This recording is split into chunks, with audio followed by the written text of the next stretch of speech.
pagi sahabat pemasyarakatan, berjumpa kembali dengan saya Risa dan saya Lilin. Kami akan menemani Anda dengan berbagai berita seputar pemasyarakatan di minggu ini. Ya, untuk menyaksikan berita apa saja yang ada di minggu ini, tetap bersama kami dalam Apa Kabar Pemasyarakatan. Guna mendorong kualitas pembinaan kepribadian warga binaan, Rutan Kelas 1 Cipinang baru saja meresmikan Pondok Pesantren Darul At-Taubah. Peresmian dilakukan langsung oleh Kepala Kantor Wilayah Kementerian Hukum dan HAM DKI Jakarta, Ibnu Quldun.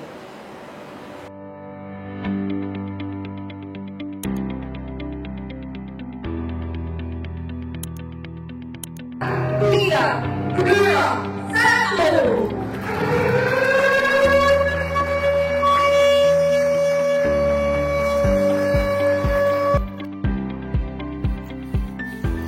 Rutan Kelas 1 Cipinang mendirikan Pondok Pesantren Darul At-Taubah yang baru saja diresmikan oleh Kepala Kantor Wilayah Kementerian Hukum dan Hak Asasi Manusia DKI Jakarta, Ibnu Quldun, pada Selasa 9 Januari 2024. Peresmian tersebut turut menghadirkan Kepala Kantor Wilayah Kementerian Agama DKI Jakarta, Cecep Khairul Anwar, Kepala Kantor Kementerian Agama Jakarta Timur, Zulkarnain, Kepala Divisi Pemasyarakatan, Tony Nainggolan, Kepala Kepolisian Resort Metro Jakarta Timur yang diwakili oleh Kapolsek Jatinegara, Komandan Distrik Militer Jakarta Timur 0505 yang diwakili oleh Dan Ramil Jatinegara Lurah Cipinang Besar Utara, serta Kepala Unit Pelaksana Teknis di lingkungan Kanwil Kemenkumham DKI Jakarta. Kepala Rutan Kelas 1 Cipinang Soekarno Ali mengatakan, pendirian pondok pesantren ini dilakukan untuk meningkatkan kualitas pembinaan kerohanian dan kepribadian bagi warga binaan. Pondok pesantren ini akan menjadi tempat warga binaan mendapatkan pendidikan agama yang berkualitas. Nantinya, 40 orang warga binaan akan menjadi santri pada pondok pesantren yang memiliki ruang belajar, perpustakaan, dengan guru-guru dari Kementerian Agama. Artinya bahwa program pendidikan keagamaan di pondok pesantren ini adalah betul-betul di bawah bimbingan, di bawah pengendalian dan kontrol dari kantor wilayah Kementerian Agama DKI Jakarta. Pendirian pondok pesantren ini diapresiasi Kepala Kantor Wilayah Kementerian Agama DKI Jakarta, Cecep Khairul Anwar. Ia menilai pondok pesantren ini akan dapat meningkatkan pengetahuan, pemahaman, dan penilaian nilai-nilai agama bagi warga binaan. Yang penting akhlakul karimah yang utama nih. Nah, itu kami berharap jadi teman-teman binaan ini keluar dari Cipinang, ya kalau jadi kiai mungkin agak susah, minimal jadi ustadz lah, minimal paham agama dan minimal akhlaknya bisa baik dan kembali diterima di masyarakat. Amin.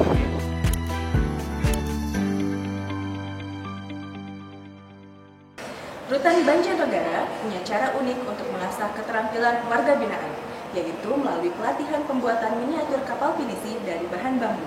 Menariknya, kerajinan miniatur kapal bambu yang memukau ini berhasil menjadi produk unggulan Rutan Banjarnegara.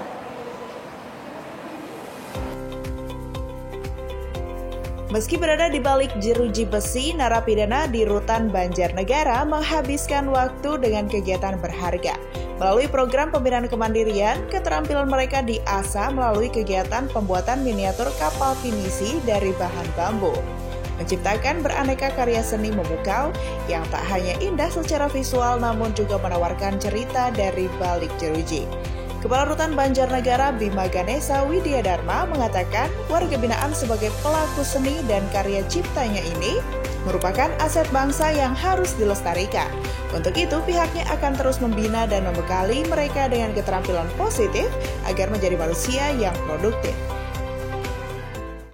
Rutan Trenggalek baru saja menandatangani perjanjian kerjasama dengan Puskesmas Rejowinangun.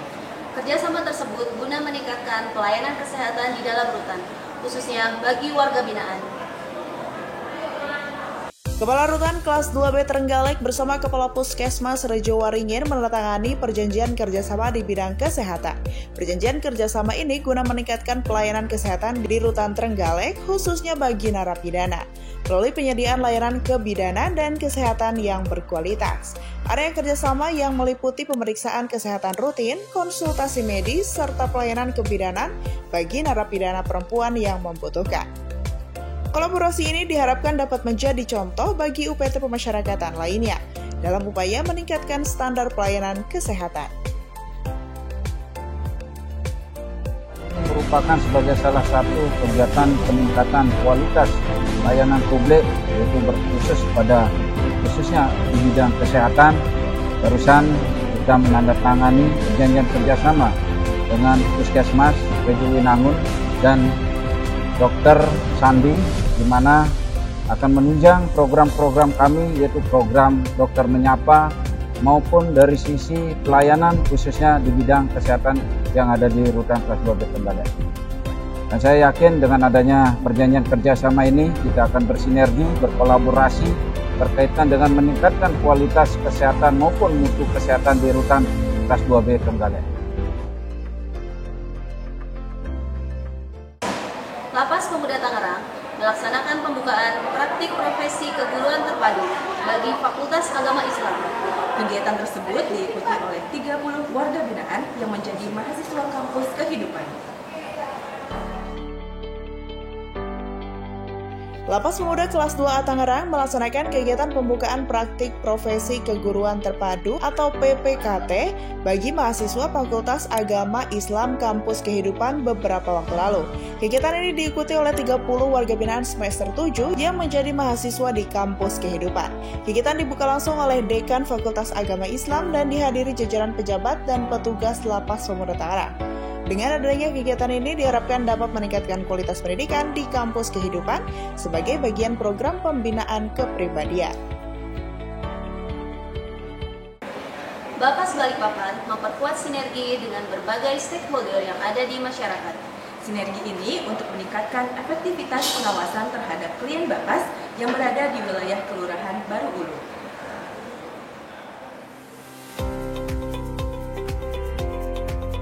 Tingkatkan sinergi dalam pengawasan klien, Bapas Balikpapan melaksanakan koordinasi bersama stakeholder pada Kamis 11 Januari lalu. Koordinasi ini dilakukan dengan jajaran Kelurahan Baru Ulu, Babin Kamtibmas Polsek Balikpapan Barat, dan tokoh masyarakat di wilayah Baru Ulu. Rapat koordinasi ini dibuka secara resmi oleh Kepala Bapas Balikpapan, Enang Iskandi, dengan tujuan utamanya untuk meningkatkan efektivitas pengawasan terhadap klien Bapas yang berada di wilayah Kelurahan Baru Ulu. Kerjasama yang solid antara Bapas dan berbagai stakeholder di masyarakat diharapkan berdampak baik pada proses pengawasan klien, pencegahan potensi pelanggaran, kelancaran proses reintegrasi, dan meraih legitimasi dan kepercayaan dari masyarakat, serta dapat mengoptimalkan potensi klien pemasyarakatan. Di akhir pertemuan disepakati rencana Bapas Balikpapan membuka layanan wajib lapor di kantor Kelurahan Baru Ulu, sehingga klien Bapas yang ada di wilayah Baru Ulu dan sekitarnya tidak perlu datang ke kantor Bapas Balikpapan untuk melakukan wajib lapor. Sebagai komitmen mewujudkan zona integritas, jajaran Rutan Bangil melakukan penandatanganan fakta integritas. Kegiatan ini turut dihadiri Kepolisian Resor Pasuruan, Kodim 0819 Pasuruan, dan BNN Kabupaten Pasuruan. Sebagai bentuk komitmen mewujudkan zona integritas, jajaran Rutan Bangil melaksanakan penandatanganan komitmen bersama, fakta integritas, dan pencanangan pembangunan zona integritas beberapa waktu lalu.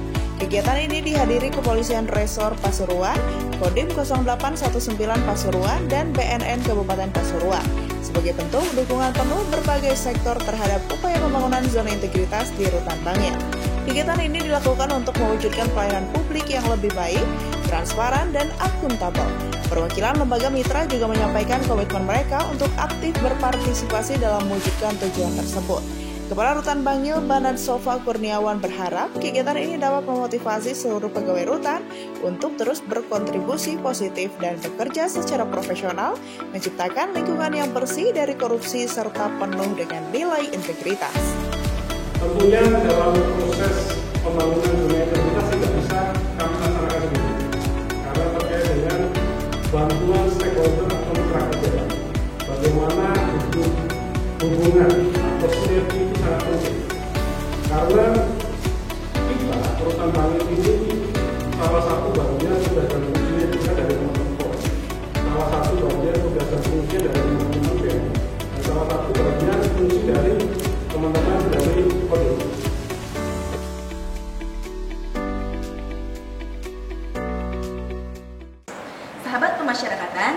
informasi yang dapat kami sajikan di minggu ini. Terima kasih telah menyaksikan Apa Kabar Pemasyarakatan.